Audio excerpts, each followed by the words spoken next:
మంత్రి వర్యులు పూజలు మాననీయ జోగురామన్న గారికి, ఆదివాసీ ఆపస్ బాంధవుడు చిల్లకాలాల ఇప్పుడు మీ ఆదివాసీ గుండెల్లో మీ పేరు ఉంటుంది. ప్రతి ఆదిలాబాద్ డిస్టిక్ లో కుమ్రా భీం అంటే మీ చేతిలోనే ప్రతి గ్రామంలో మా డిస్టిక్ హెడ్ క్వార్టర్ లో అంత పెద్ద కలెక్టర్ ఉన్న దానికి మా అంత పెద్ద మాకు గౌరవం ఉంది. అండ్ మళ్ళా జోడిఘాట్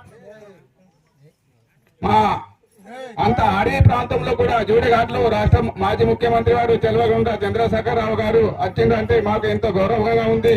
ఎందుకంటే మా ఆదివాసీ మీద ఉన్న ప్రేమ. ఇప్పుడు ఈ సభకు అందరిగా సభగా ఈ స్టేజ్ మీద ఉన్న ప్రతి ఒక్కరికి మా కుమ్రాం భీం విగ్రహావిష్కరణకు వచ్చినటువంటి స్వాగతం సుస్వాగతం. మరి మా స్టేజ్ ముందర అమ్మ